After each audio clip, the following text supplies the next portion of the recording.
નમસ્કાર વિદ્યાર્થી મિત્રો, યુટ્યુબ ચેનલ ઇન્ટેલિજન્સમાં આપનું હાર્દિક સ્વાગત છે. મિત્રો, આજે આપણે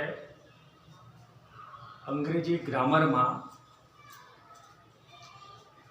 કાળ વિશે ચર્ચા કરીશું. અંગ્રેજીમાં આપણે કુલ 12 કાળનો અભ્યાસ કરવાનો છે. મિત્રો, 12 કાળ પૈકી સાદો વર્તમાન કાળ, સાદો ભૂતકાળ અને સાદો ભવિષ્યકાળ, તે પૈકી આજે આપણે લઈએ છીએ સાદો વર્તમાન કાળ. મિત્રો, સાદા વર્તમાન કાળને અંગ્રેજીમાં ધ સિમ્પલ પ્રેઝન્ટ ટેન્સ તરીકે ઓળખવામાં આવે છે. ધ સિમ્પલ પ્રેઝન્ટ ટેન્સ એટલે કે સાદો વર્તમાન કાળ. મિત્રો, કોઈ પણ કાળ કરીએ ત્યારે આપણે 7 બાબતો ધ્યાનમાં રાખીશું. પહેલા તો તે ક્યારે વપરાય, બીજું છે તેને ઓળખવા માટેના શબ્દો, ત્રીજું છે ટુ બીના રૂપ તરીકે શું વપરાય, ચોથા નંબરે ટુ હેવના રૂપ તરીકે શું વપરાય, પાંચમા મુદ્દામાં લઈશું ક્રિયાપદનું યોગ્ય રૂપ, છઠ્ઠા નંબરે પ્રશ્નાર્થ વાક્ય કેવી રીતે બનાવવું, અને ત્યારબાદ આપણે લઈએ છીએ નકાર વાક્ય. નકાર વાક્ય કેવી રીતે બનાવવું. તો મિત્રો, ચાલુ કરીશું સાદો વર્તમાન કાળ, ધ સિમ્પલ પ્રેઝન્ટ ટેન્સ. હવે મિત્રો, સિમ્પલ પ્રેઝન્ટ ટેન્સ ક્યારે વપરાય? તો આપણે જોઈએ છે કે રોજબરોજની ક્રિયાઓ, જે રોજે રોજની ક્રિયા બનતી હોય, રોજબરોજની ક્રિયાઓ એટલે સનાતન સત્યો, આપણે મહાવરા, કહેવતો વગેરે માટે સાદા વર્તમાન કાળનો ઉપયોગ કરવાનો. જેવી રીતે કે સૂર્ય પૂર્વમાં ઉગે છે તો એ સનાતન સત્ય છે. હું દરરોજ શાળાએ જાઉં છું તો એ નિયમિત ક્રિયા છે. જાત મહેનત જિંદાબાદ તો એ કહેવત છે. તો આ પ્રકારે કહેવતોમાં, સનાતન સત્યોમાં દૈનિક ક્રિયાઓ જે આપણે કરતા હોય નિયમિત રીતે, એ બધામાં સાદો વર્તમાન કાળ વાપરવો. મિત્રો, એને ઓળખવા માટેના શબ્દો. હવે જ્યારે આપણે સાદા વર્તમાન કાળને ઓળખીએ છીએ તો સાદો વર્તમાન કાળ આપણે કેવી રીતે ઓળખવો? તો આપણે જોઈએ છે કે સાદા વર્તમાન કાળને ઓળખવા માટે કેટલાક શબ્દો આપણે યાદ રાખવા પડશે. એમાં ઓલવેઝ એટલે કે હંમેશા, નેવર એટલે ક્યારેય નહીં, સમટાઈમ્સ એટલે ક્યારેક, ડેઈલી એટલે નિયમિત રીતે, રેગ્યુલરલી એટલે પણ નિયમિત રીતે, યુઝ્યુઅલી એટલે હંમેશા, એવરી એટલે દરરોજ, એવરીની સાથે આપણે every day, every morning, every night વગેરેનો ઉપયોગ કરી શકીએ. મિત્રો, ઓફન વગેરે શબ્દો. હવે આ શબ્દો ઉપરથી તમે ઓળખી શકશો કે વાક્ય સાદા વર્તમાન કાળમાં છે. મિત્રો, સાદા વર્તમાન કાળમાં ટુ બીના રૂપ તરીકે આપણે શું વાપરી શકીએ? ટુ બી એટલે હોવું અથવા થવું. હોવું અથવા થવું. હું ઘેર છું, આઈ એમ એટ હોમ, તો એ ટુ બીનું રૂપ છે.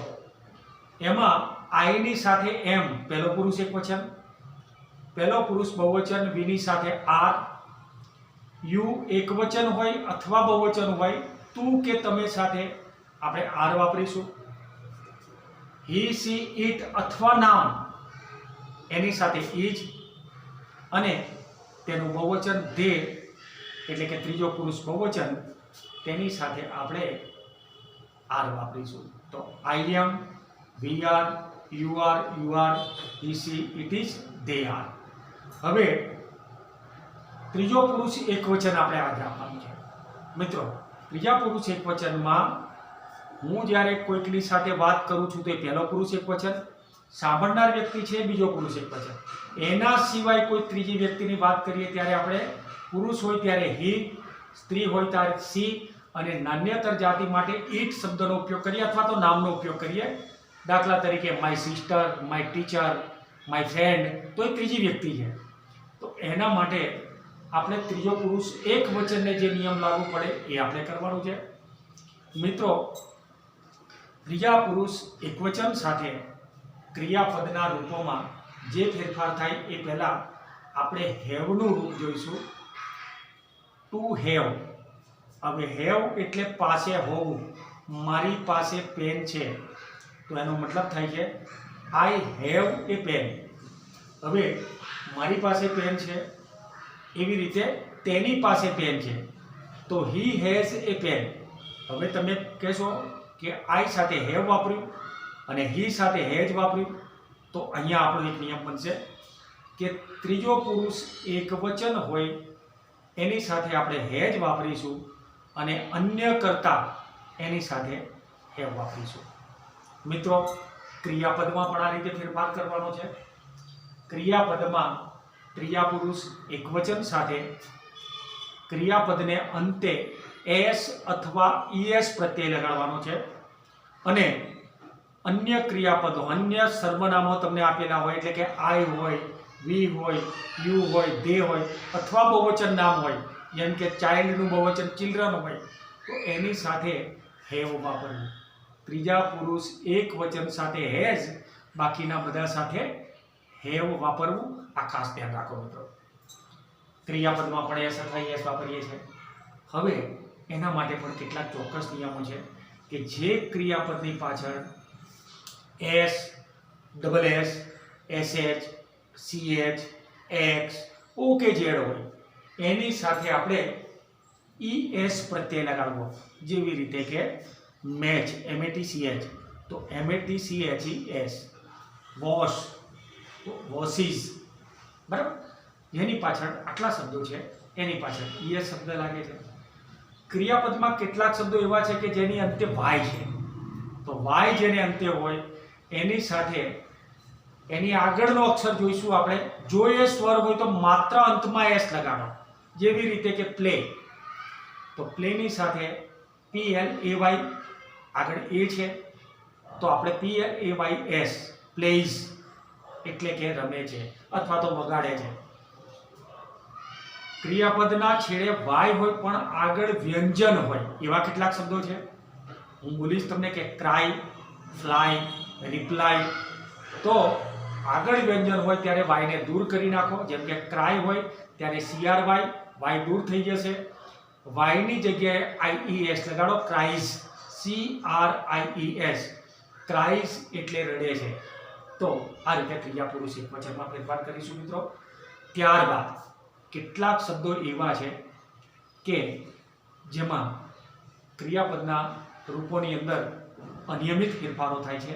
એ આપણે રૂપો હું તમને આપી દઈશ. ક્યારેક ક્યારેક પ્રશ્નાર્થ વાક્યમાં શું કરીશું મિત્રો, તો પ્રશ્નાર્થ વાક્યમાં જ્યારે ત્રીજો પુરુષ એકવચન હોય ત્યારે ડઝ વત્તા મૂળરૂપ વાપરવું.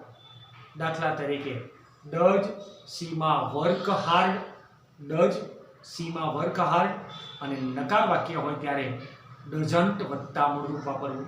એ જ રીતે ત્રીજા પુરુષ એકવચનના સર્વનામો સાથે ત્રીજો પુરુષ એકવચન ના હોય એવા યુ, વી, ધે, આઈ વગેરે વગેરે તેની સાથે ડુ યુ મીટ મી, તમે મને મળો છો નિયમિત રીતે. એવી જ રીતે do you love your parents, તમે તમારા વાલીને પ્રેમ કરો છો. Do you obey your parents, એમની આજ્ઞાનું પાલન કરો છો. તો ત્યાં તમારે ડુ ધે વર્ક હાર્ડ, તે લોકો સખત મહેનત કરે છે.